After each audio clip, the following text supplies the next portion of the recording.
আপনাদের কারো হিন্দু বন্ধু আছে? কার কার আছে দেখি? সবার হিন্দু বন্ধু। ঘটনা কি?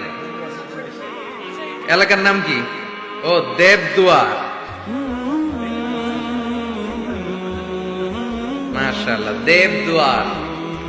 হিন্দু ভাইদেরকে আমরা অনেক ভালোবাসি। আজকে এয়ারপোর্টে, ঢাকা এয়ারপোর্টে অনেক লোক আমাকে ঘিরে ধরেছে।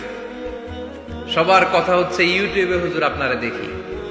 আপনারা দেখছেন নাকি ইউটিউবে? দেখেছি তো।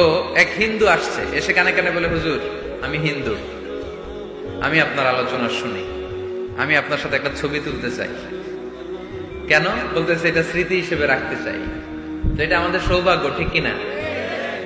হিন্দুরা যদি আমাদের মাহফিলে আসে, এদেরকে জায়গা করে দিবেন, খাওয়ার ব্যবস্থা করে দিবেন।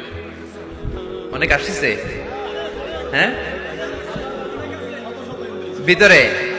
আমাদের হিন্দু ভাইদের মধ্যে থেকে কারা কারা আসছেন দেখি তো। আচ্ছা, হাত উঁচু করবে না, তারপরে দুইজন করে ফেলছে, হাত নামান। হয়েছে হয়েছে, না ওঠানোর দরকার নাই, টানাটানি করার দরকার নাই। আলহামদুলিল্লাহ, অনেক নাকি আসছে হিন্দু। আলহামদুলিল্লাহ, আল্লাহ ভাইদেরকে তুমি ইসলামের জন্য কবুল করো। আমাদের মধ্যে যদি ইসলামের সৌন্দর্য দেখে, তাহলে তারাও কালিমা পড়ে মুসলমান হবে, ঠিক কিনা? এবং কোন হিন্দু ছেলে যদি মুসলমান হয়, তার দায়িত্ব আপনারা নেবেন, এবং তার বাবা মার সাথে সেজন্য সম্পর্ক নষ্ট না করে। বাবা মা হিন্দু হোক, কোনো সমস্যা নেই, বাবা মার সাথে সুসম্পর্ক থাকবে, সুসম্পর্ক থাকবে। আল্লাহ রাসূল সাল্লাল্লাহু আলাইহি সাল্লামের স্ত্রী আয়েশা রাদিয়াল্লাহু তাআলা আনহুর বোন আসমা, ওনার মা ছিলেন মুশরিকা।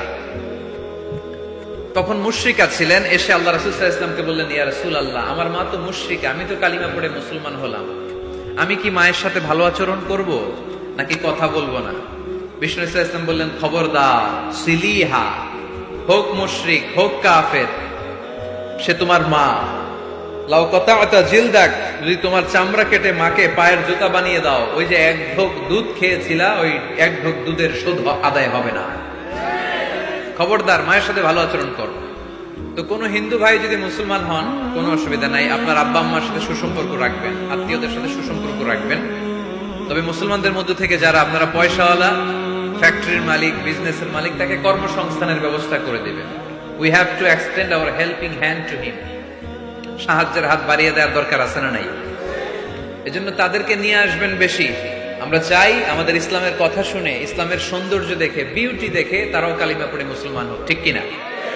তাদের সাথে প্রথম যেই কথাটা তাদেরকে শোনাবেন, সেই কথাটার নাম হচ্ছে আর রাব্বানিয়া। ইসলাম সম্পর্কে প্রথম যে কথা, ইসলামের প্রথম বৈশিষ্ট্যের নাম হচ্ছে আর রাব্বানিয়া। সবাই বলেন কি নাম?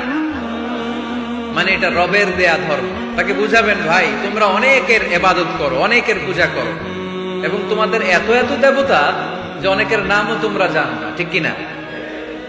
আমাদের হিন্দু ভাইদের মোট দেবতার সংখ্যা কত জানেন? হ্যাঁ, অনেক অনেক সংখ্যায়, 33 কোটি বা 36 কোটি এরকম সংখ্যা পাওয়া যায়। তো আমার দেবতা যদি 33 কোটি হয়, আমি কয়জন রে মানব? আমাদের রব কয়জন? ওনার বিধানগুলো কি আমরা ঠিক মতো মানতে পারি? আমরা বিপদে পড়লে এক আল্লাহর কাছে চাই। রব আর খালিক যদি একজন না হয়ে দুইজন হয়, তিনজন হয়, ওটা ভালো না একজন হলে ভালো? দুইজন বা তিনজন হলে মারামারি আছে না নাই? কথা বলেন। এক খোদা বলবে, তুমি আজীবন সকালবেলা পূর্ব দিক থেকে সূর্য উঠাইছো, পশ্চিম দিকে ডুবাইছো, কালকে থেকে আমি উল্টা করব, পশ্চিম দিক থেকে উঠবে পূর্ব দিকে, ধাক্কাধাক্কি আছে না নাই? এ বলবে একরকম, ও আর একরকম। কয়জনের মন খুশি করব আমরা? আমরা এতজনের ইবাদত করি না, আমরা ইবাদত করি একজনের। চিল্লায় বলেন, তিনি কে?